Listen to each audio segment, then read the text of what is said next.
Hey folks, this is Eugene Cho, and I have the great privilege of spending some time here with Jim Wallis. Jim, thanks for your time. I know that this is not the big shot news sources. This is for my blog, and I just really appreciate you making some time to spend some time with us, and hopefully many people that are going to get to learn more about you and Sojourners as well. I want to begin by asking... Well, the time was fine, but I thought we were going to just kind of hang out and get to know each other. We're on TV, man. Yeah, well, we'll do that afterwards. All right. But I want to begin with the most pressing question, the most significant question. You are a Michigan State graduate. How Yes. hard were you praying during that championship game? You don't pray for basketball wins unless you really need to. In the second half, I really was. It didn't. My prayers were not answered. Yeah. Michigan State came a long way. They did. Magic Johnson, my basketball hero, went to Michigan State, my old school. That's right. And I kind of taught him a lot of his moves. The fast break, that's pretty much what I taught him. He was there long after me. But my son and I thought if anybody had to beat MSU, North Carolina deserved it this year. So we survived. We were proud of them. You had a great run. We had a great run. Yeah, and it's all for Detroit. That's right. My That's hometown. right. One of the questions maybe that I personally would love to ask you is, you're busy. We live in a culture of busyness. I know that you're devoted to your family. You speak often about that. What are some of your spiritual disciplines that keep you grounded? Can you speak a little bit to that? I started family kind of late in life. I met Joy Carroll, the best thing that ever happened to me, and then we had Luke and Jack. And I give thanks to God for how that grounds me. I mean, I put the kids to bed most nights of their lives, despite all the traveling and speaking. And our prayer time is like a really big prayer time for all of us during that time.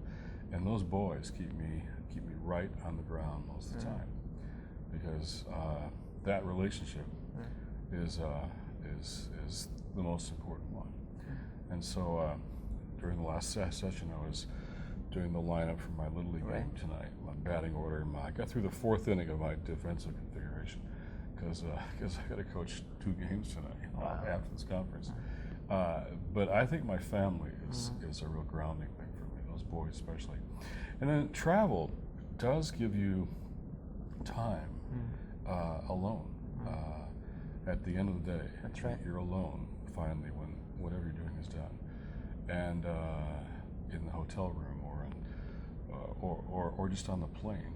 I never talk to people on the plane because I'm always either working or really focused on thinking and praying about what I want to do. So I have to, and I'm doing a lot in the mornings now, but I have to grab it here and here and here. It's not, with kids, it isn't always at the same time every day, because they tend to, when the kids come into my office, and I don't normally say, I'm writing an article, or I'm praying, get out of here. Yeah. So, but you kind of grab it. But the kids and the family are really, for me, very centered. That's great. Yeah, well, thanks for sharing that. One of the things that you have often spoken to and written about is how we've had groups or camps of people kind of hijacking the definition or the usage of evangelical Christianity. I know that you are a refreshing voice because you're helping, in a sense, to share that it's not just a unidimensional thing. But if somebody asks you, what is an evangelical Christian? And I know that's a loaded question, or it's could be a long-winded answer. But as succinctly as possible, how do you respond to that question? What is an evangelical Christian? Joy Carroll, my wife, and I met on a panel around this question. Greenbelt, the big Christian youth and arts in the UK. Festival in the UK, right? And the question was, is there a point to being evangelical? And she said no, and I said yes. We still disagree, but we got married anyway. And she said, it's easy for you to say because people know what you think. For me, it dies the death of 1,000 qualifications. I'm an evangelical, but I don't mean that. I don't believe this. And so she may be right. But for me, the word evangel, from which the whole thing comes, means good news. Right from Luke 4. Jesus' first riff, his first gig, I call his Nazareth manifesto. The Spirit of the Lord is upon me because he has anointed me to bring good news, the evangel to the poor. So evangelicals are supposed to bring good news, in particular in his mission statement to the poor. And that's a mark of what it means to be a Christian.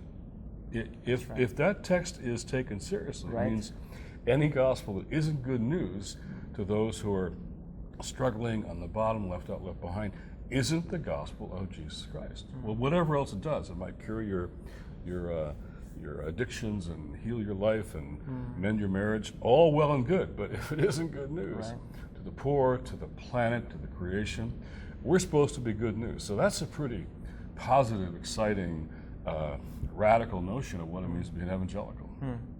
Or, I grew up was don't go see The Sound of Music. Because you're an evangelical. Okay. And we don't do movies. Right. One of my girlfriend's father once stood in the doorway. We were going to see Sound of Music. He stood in the door, blocking the door. He says, "If you go to this movie, you'll be trampling on everything I raised you to believe." She fled into her bedroom in tears. We didn't see the movie. He watched it on TV Sunday night a year later. But he knew he wasn't supposed to be worldly. And so his last stand was against Julie Andrews. So that's what it meant to be evangelical growing up. I knew it had to be a little more than that. So I think I'm glad I found Luke 4. That's good. Because Sojourners on the platform against Julie Andrews would be a little awkward to sell. And personally. she's so sweet. Yes. The term social justice, it's amazing. During this past election, on a couple instances when I use that during teachings or sermons, it gets a lot of pushback. Maybe it's because people misunderstand it in some ways. I think there's still a large segment of mainstream Christianity that don't understand or have kind of sold into the mandate of social justice. Why is it important? Why do Christians need to get this? You probably heard the famous story, which I won't repeat, about how my seminary days we found all the scripture verses on the poor and the oppressed, and found several thousand verses and cut them out of the Bible. It was a Bible full of holes, I like to say. Well, if you look at what those verses say, they talk about oppression long before Karl Marx. The Bible talked about oppression. And the reason people are poor, says the Bible, is because of princes and rulers, kings, employers, judges, hardness of heart, structures, patterns, habits of the heart, behaviors that are wrong.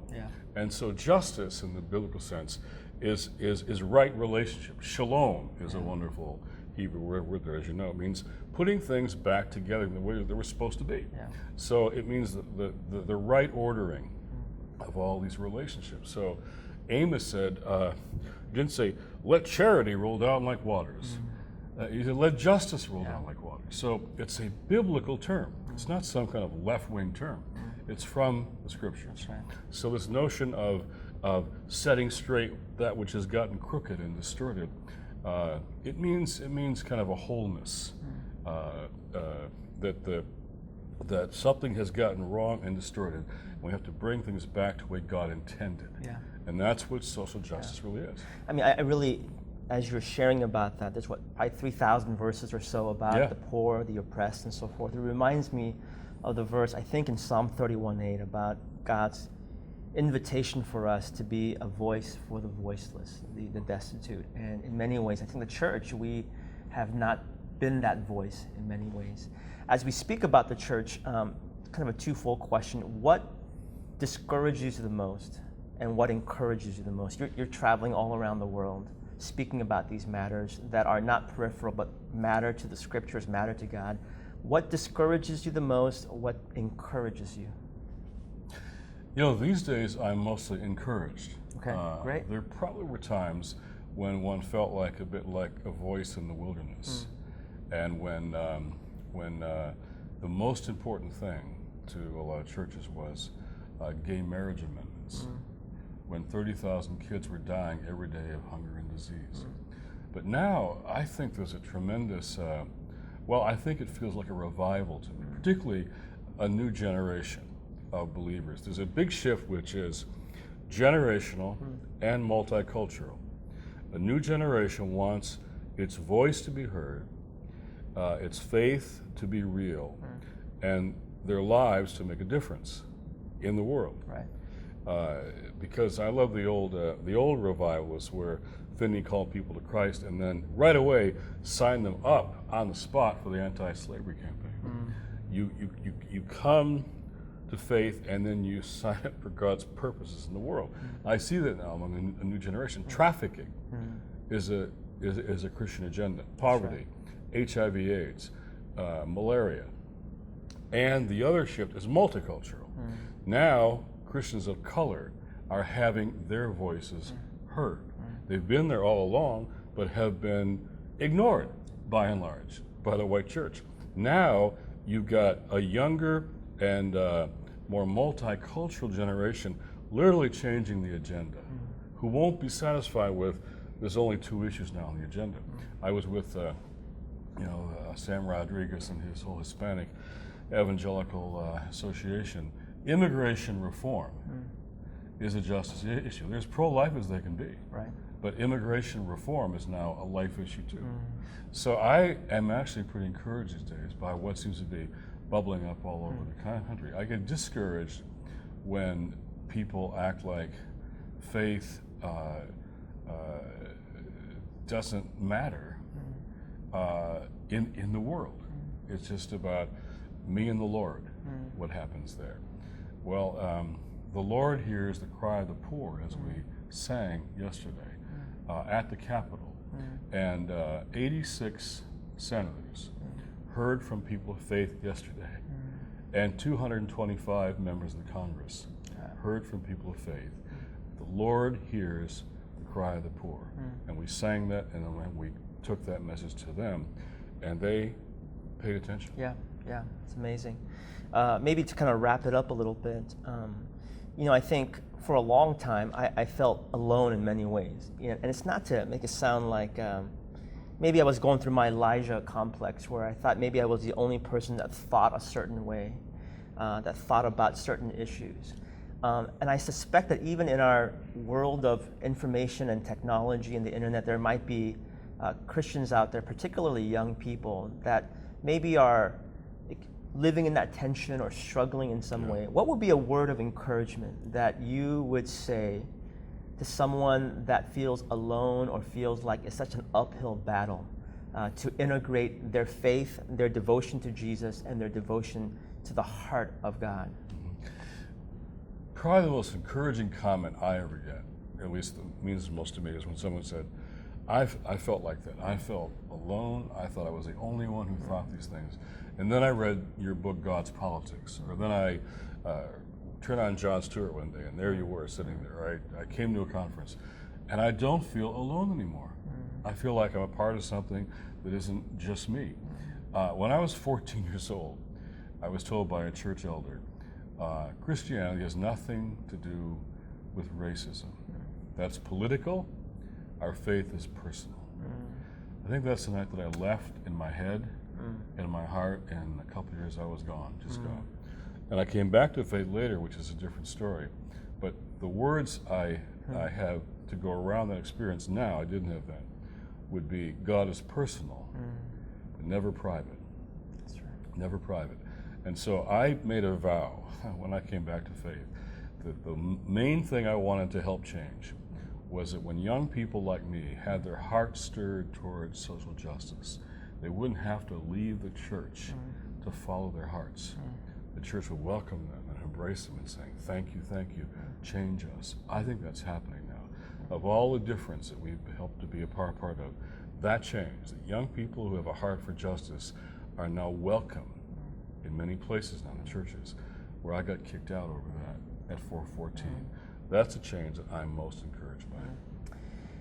I'm just impressed again by the words of Christ, because he pretty much sums it up. Of all the regulations and codes, commandments, love God, love people.